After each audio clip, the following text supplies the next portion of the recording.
I'm pretty sure I ate some moldy bread. Yeah, I definitely did.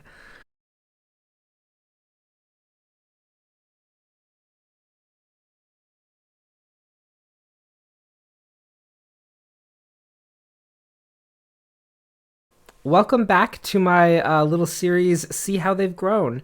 So, in this little series, we're going to be taking a look at past plants that I've featured in my Plant a Week video series. We're starting back from the very first episode, and we're going to work our way up through all of the recent Plant a Week videos. So basically what we're going to do is we're going to take a look at some of those videos. I'm going to watch them with you guys. And then I'm also going to show kind of what the plant looks like now, how much it's grown, talk about any care changes that I noticed while growing the plant. And I'll also talk about how the plant died if I no longer have it.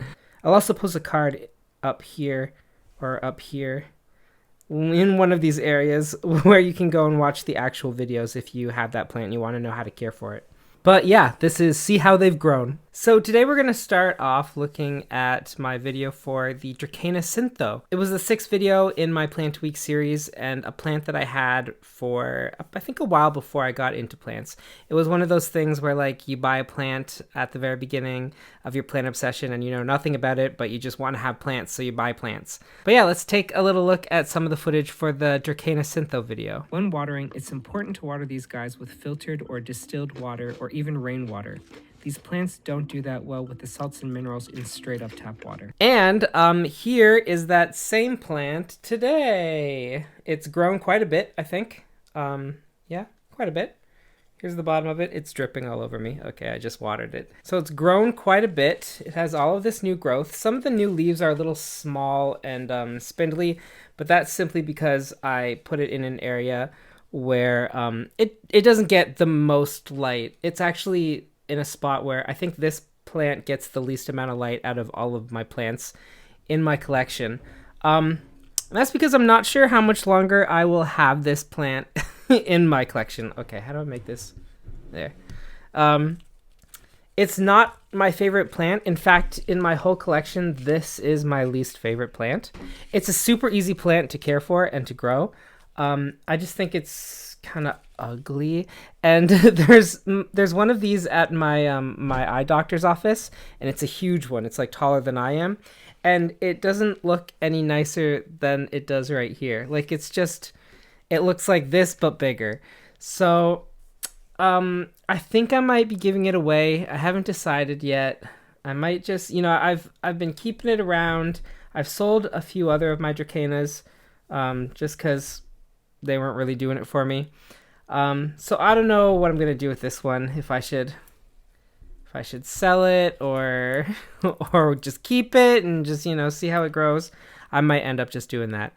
But yeah, it's grown quite a bit, and these are one of the easiest plants to care for. You treat them like snake plants. You let the water drain out. If you forget to water it in a week, it really doesn't matter. You'll know that it needs to be watered when all the leaves start to droop. And in some of them, if they start to droop, it's hard for the leaves to pop back up. But with this one, if it has droopy leaves, water it, the leaves come back up, and it's fine again for another few weeks. And they don't really need as much light as some of your other plants. I mean, the leaves would probably enjoy some brighter light because then they'd probably be bigger. But you know what? It grows where it is, and it's still doing pretty good. So yeah, that's the Dracaena Cintho. So the next plant that we're going to look at is the Philodendron Micans, more commonly known as Philodendron Micans or velvet leaf philodendron. This is one of my favorite vining philodendrons. This plant has dark green leaves that have a velvety texture that really stand out among plants. So this Philodendron Micans that's in this video actually died on me. It died on me in November of this year. So it had grown quite a bit. It was a lot slower growing than I think other people's Micans had been. I have a friend with a Micans, and it has grown so much since she's had it. And I don't know what she's doing, but for some reason I can't keep Micans growing that well. But back in November, I had an issue with water. We had just moved into this house, and it's on well water and stuff like that. But I think the water that I was taking from had a high salt content, and the salt doesn't dissolve outside of the water, and I didn't really catch it until it was too late, and pretty much a lot of my philodendrons died, including my Philodendron Micans. A lot of my monsteras died as well. My Monstera deliciosa, my Adansonii, my Peru lost all of its leaves except for one tiny leaf, and it's now just like this sad little thing. But yeah, I lost a lot of plants back in November just because of the water conditions and because I didn't catch it soon enough. But I do have a new Micans. I mentioned in the Micans video that the Philodendron Micans is one of my favorite plants just because it looks so cool, the like dark, rich leaves, and it still is. So I went out and bought this little Philodendron Micans that I have hanging up in my bedroom. And this one is actually growing a lot faster than the old Micans that I had. So I know the Micans that I had before I got from very old cuttings from some lady on, I think it was a swap on Facebook or something like that. She said the plant was like 6 or 7 years old. The cuttings didn't look too healthy. So it took a while for them to root and they didn't really grow much, but this one seems to be growing a lot quicker. So I think maybe, you know, if you're going to get a Micans, actually look for one at a nursery, buy that Micans rather than getting some cuttings of an old plant from someone. So the next plant that we're going to talk about is the peace lily. So I made a video about peace lily care. Peace lilies are super easy to care for. But yeah, let's just watch some of the footage of that. Seriously, who doesn't have one of these dark green beauties? They're literally everywhere. Nurseries, big box stores, grocery stores. They're the Michaels of the plant world. So I no longer have this peace lily. I sold it maybe about a year or two ago. I sold it for like $5 on Facebook to someone. She really wanted a peace lily and it was hard to find them, I think, when she bought it. So she took that one, and I think she took some more of my plants, but I'm not sure which ones. But yeah, so I sold that plant. It just wasn't really doing much for me. It would flower every once in a while, but I think I was in a phase where I was kind of downsizing my plant collection, and that was one of the ones that I was like, you know what, this can go. I've had this peace lily for a long time. It's not really doing anything for me. It's having a hard time growing, so I just sold it. And yeah, I mean, peace lilies are pretty easy, and they're pretty easy to come by. You can find them in like just grocery stores even. They're pretty much everywhere, and there's tons of varieties of them. They like to be a little wet, but they're really great for telling you when they need to be watered, because the leaves will just completely droop, and that will be your tell that like, oh, it's thirsty, it needs some water. They're very easy to care for. One of the easiest plants that you can have, and it's a great starter plant. I found I had peace lilies for years before I knew anything about keeping house plants, so I would definitely recommend, if you're just new to house plants, to check out a peace lily. So the next video was the Peperomia Hope care video, and my Peperomia videos actually did really well. They're some of my highest viewed video content on my channel. So let's take a look at that video. Peperomia rotundifolia, more commonly known as Peperomia Hope, which is a hybrid between Peperomia quadrifolia and Peperomia depiana. This plant is also an epiphyte. I can't say the word. Epiphyte. So I had a strange thing happen with my Peperomia Hope. I don't have that big plant anymore. Something weird happened to it, and I was trying to figure out what was going on with it. Basically, what happened was the leaves started to get soft and foldable, which usually means that it needs to be watered. Because usually that happens when, there's not enough water and they're getting dehydrated. Because otherwise, the leaves are usually very thick and plush when they're full of water. So I watered it, and it didn't do anything, and it kept going downhill. So then I thought, okay, well, maybe this is root rot that has affected the leaves, and the leaves are now just really feeble and thin. So I held off from watering. I let it dry out, and still it looked like it needed water.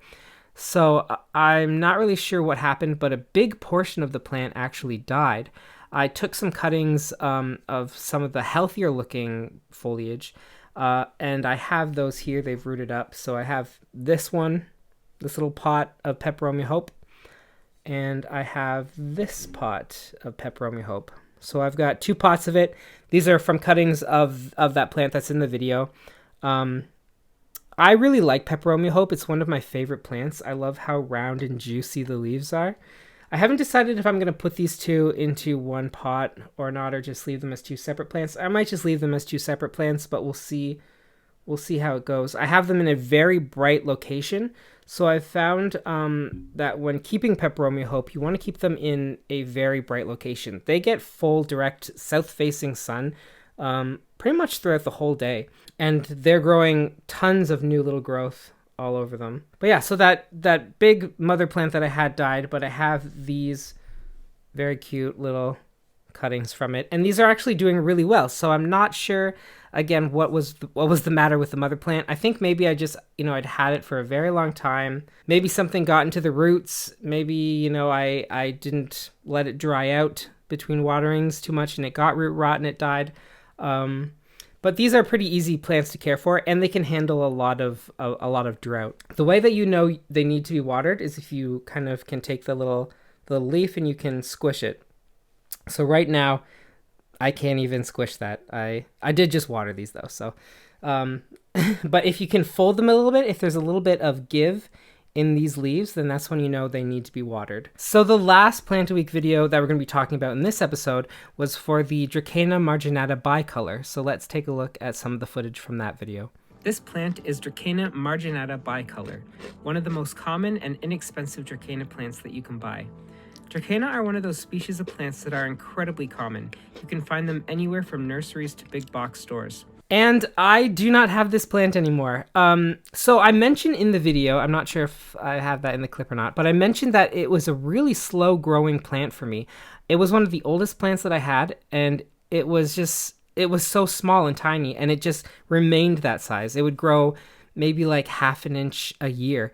And even though I'd had it for 3 or 4 years, it still wouldn't grow for me. And I wasn't sure if it was because, I didn't have it in the brightest light that I could have had it in. I had it in, good enough light that it should grow, but it just wasn't really doing anything for me. So I actually sold it before we moved here. I purged a whole bunch of plants from my collection that I was like, I don't need here. I have enough plants.